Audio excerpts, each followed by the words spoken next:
Ингирахши Болсун, здравствуйте! Я приветствую вас, уважаемые зрители, и приглашаю на наше очередное занятие по балкарскому языку. На прошлом уроке мы с вами познакомились с некоторой историей балкарского языка и с звуковым рядом гласных балкарского языка. У нас в студии обучаемые, очередное занятие. Я попрошу вас напомнить нашим телезрителям, возможно, присоединились новые телезрители, о чем мы говорили на прошлом уроке кратко. По истории балкарского языка. Пожалуйста, что вы можете сказать? Что связано с историей балкарского языка? Что балкарский относится к тюркской языковой группе, к чапской ветви и западно-тюркский язык. Спасибо. Совершенно верно. Балкарский язык относится к тюркской группе языков, именно с казахским, киргизским, башкирским, татарским, узбекским, карачайским, другими языками, образует кыпчакскую группу западно-тюркских языков. Теперь, что касается звукового ряда гласных балкарского языка, напомните, пожалуйста, что вы узнали об этих звуках балкарского языка, на какие группы они делятся? На твердые и мягкие. На твердые. Назовите, пожалуйста, еще раз твердые, напомните. А, О, У, И. Смелее, пожалуйста. А, О, У, И. В отличие от русских гласных, чем они отличаются от русских гласных? Вы запомнили, я надеюсь. Они произносятся более четко и кратко, да, в своих позициях. Мягкие гласные, напомните, пожалуйста, ряд мягких гласных. Пожалуйста, кто сможет назвать их? О, Ü и И. И. Еще раз повторите, пожалуйста. И. Вот теперь правильно. Спасибо. Назовите, пожалуйста, твердые слова. Мы говорим, когда о твердой позиции, мы говорим о твердых словах, да? Вы запомнили это тоже. Очень важный момент. Мы говорим о твердых словах, о твердых позициях, о твердых гласных. Приведите примеры. Кто сможет? Пожалуйста.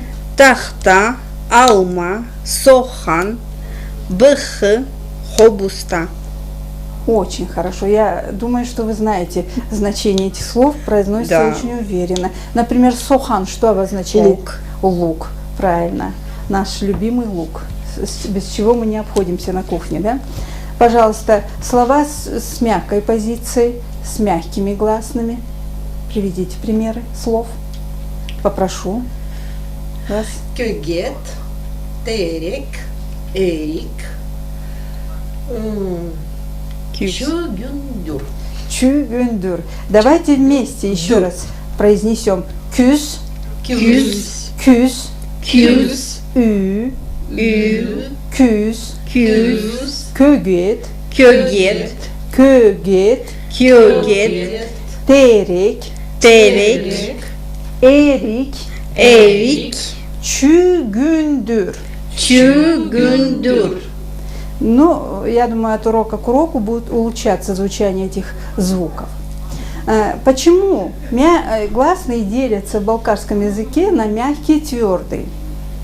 Почему они делятся на мягкие? В русском языке наблюдается такое деление? Нет. А почему это характерно для тюркских языков? Потому что мягкого знака нет. Да. Нет мягкого и твердого знаков, а вместо них используются мягкие и твердые гласные. Теперь золотое правило балкарского языка – это не произносить. Да, все звуки произносить как правильно. Особенно вместо «о» нельзя произносить, как в русском языке, «а». Вот это нужно запомнить. Изучая тюркские языки, надо обратить внимание, почему изучать их легче. Ну, я бы сказала, вот балкарский язык чем отличается? Звуковой ряд почти совпадает с русским. звуковым рядом, да, почти. Произношение, правописание и так далее. Есть некоторые исключения, специфические звуки, с которыми мы будем подробно знакомиться и на сегодняшнем уроке тоже. Дальше. В балкарском языке нет предлогов, как привычно бывает. Вспомните немецкие артикли, до чего их трудно запоминать, да еще и ими управлять. В балкарском языке нет предлогов. Вот это характерно для балкарского языка. Нет рода существительного, что сложно в русском языке, например, тоже управлять все время. Здесь заменяют местоимения все три рода, можно сказать. Поэтому для балкарского языка характерны вот именно отсутствие предлогов, нет рода. И еще, наверное, характерен вот закон, по которому мы говорим, созвучие звуков, гармонии звуков. Звучание звука в первую очередь зависит от позиции его в слове, от гармонии звуков, от темпа речи, говорим ли мы быстро, говорим ли мы медленно, и ударение, конечно. Вот это, особенно на гласные, имеет огромное влияние. Сегодняшний урок мы посвятим знакомству конкретному уже со звуками А, О и Э. Мягкий звук Э. Но произносится звук А почти как русский звук А. Чем он отличается? В балкарском языке все зависит, конечно, от позиции буквы в слове. Итак, мы рассматриваем звук А. Он произносится А коротко, четко. Его позиция в слове характеризует его произношение. Возьмем слово «алма», например, знакомое вам с прошлого слова, да? Алма. Какое А мы слышим четко? Алма. Первое. Алма. Последнее А, конечно, потому что находится под ударением. А первое произносится более Коротко. тускло. Алма. Также ата, она, апа. В этих словах тоже мы слышим четкая буква А под ударением. Поставим их во множественное число. Обратите внимание. Алмала,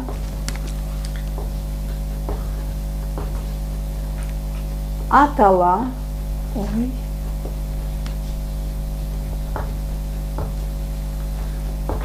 анала, аппала. Ударение переходит на последний слог опять-таки. И последнее А слышится более четко и ясно. А остальные более тускло, потому что они занимают позицию безударную. Алмала, атала, анала, аппала. Что касается звука О в балкарском языке, то этот звук, как мы говорили на прошлом уроке, произносится только как О. Он произносится так же, как и в русском языке, большого отличия нет. Тоже кратко и четко произносится. Например, в слове «сохан», да? Мы слышали четко его. «Сохан». Пожалуйста. «Сохан». Хотя мы можем поставить вот так, но мы его слышим. Нельзя говорить «сахан». Мы говорим «сохан». Не будем заострять внимание на этом звуке, потому что он похож на русский звук. Единственное золотое правило соблюдаем. Теперь, пожалуйста, повторите за мной звук А в словах. Алма, Алма, алмала, алмала, ата, ата, Атала, атала, ана, ана, анала, анала, аппа, аппа, аппала, апала, о. о, Звук о. Сохан. сохан, Прочтите, пожалуйста, по одному вот эти слова. Я попрошу вас правильной интонацией. Алма, алмала, ата, атала, Достаточно. Продолжите, пожалуйста. анна, анала, аппа, апала, Мгм. Хорошо. Попрошу вас тоже повторить.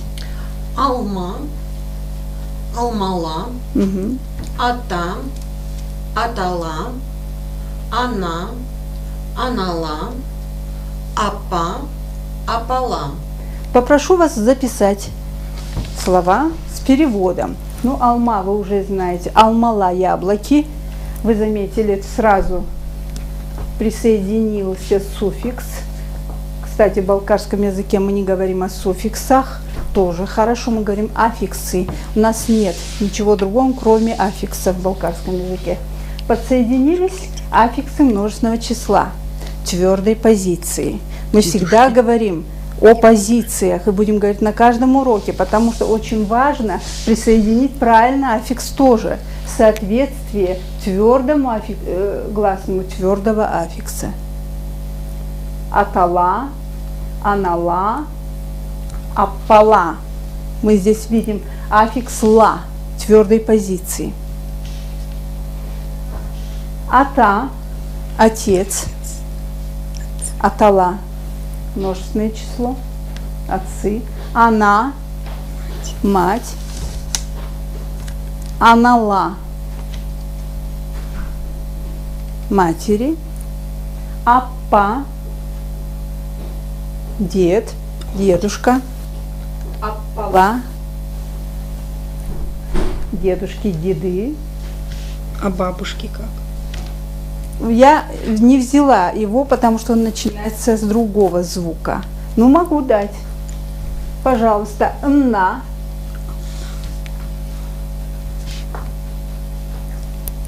Бабушка. И, соответственно, прибавляется во множественном числе аффикс ла. Аннала. Да. Есть еще другое звучание аппа и на. У каждого в семье ласковое свое, как оття некоторые говорят, аня. Дети любят вот так называть. Но официально литературно аппа на. Вот так это характерно для звуков а и о. Они почти похожи на русские звуки, но некоторые отличия все-таки имеют. Я хочу обратить ваше внимание на следующий звук. Итак, мягкий звук Почему мы говорим Потому что буква Е, а звук Это тоже характерно для балкарского языка. Возьмем вот такой вариант, когда мы пишем Е, а произносим Это, например, в русском языке можно встретить такой звук в словах весна, легко. Вот это легко, да? Там не е идет, легко не говорим, говорим переходящее в Вот, для сравнения это. А в балкарских словах, конечно, можно встретить в середине слова обычно. В середине и в других позициях, но никак не в начале слова. Например, возьмем вот такие слова: бель, жель, кель. Достаточно. Вот здесь звук виден. Давайте вместе произнесем этот звук. Звук бель, бель, жель, жель, кель. кель. Хотя мы произносим мягко звук «эль», но мягкий знак не пишем. Просто смягчается за счет звука мягкого в середине слова. Теперь, что касается обратной позиции. Оборотная буква, звук опять-таки. Например, вот этот звук похож на звучание звука в русских словах день, пень. Вот твердое уже звучание, переходящее в Но всегда мягкое в балкарском языке, мягким звуком считается. Например, в словах эрик,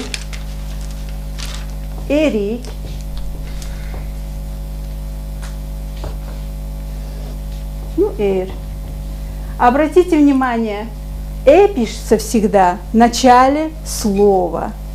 Эта буква никогда не употребляется ни в середине, ни в какой другой позиции.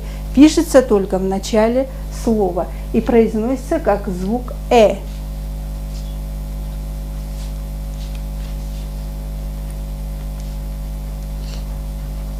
Вот такое отличие одного звука. Значит, запоминаем.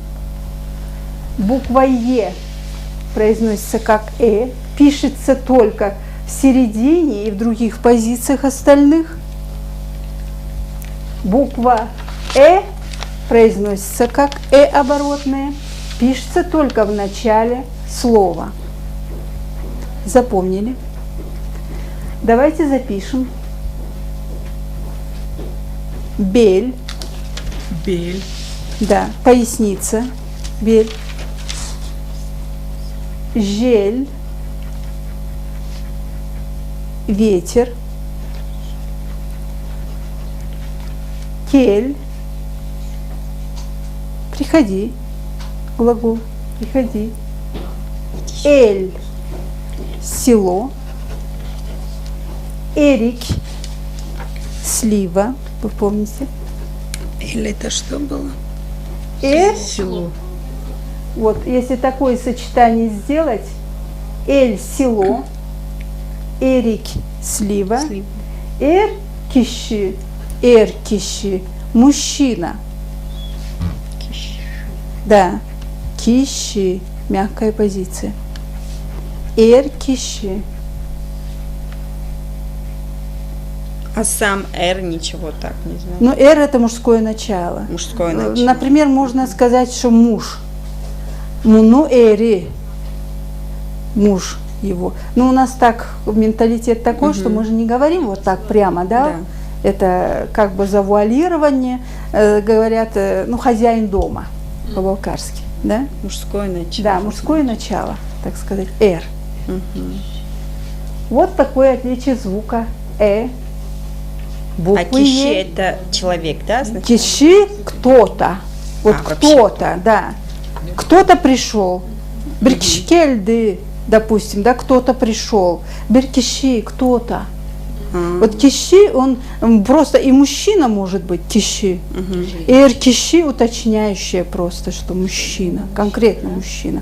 И если говорим беркиши, значит кто-то, неопределенно, кто может и женского пола. Не имеет значения. Просто это слово подчеркивает, от ситуации, от контекста зависит, как перевод слова идет. Интересно. Да. Пожалуйста, попрошу вас повторить за мной звук бель, жель, кель.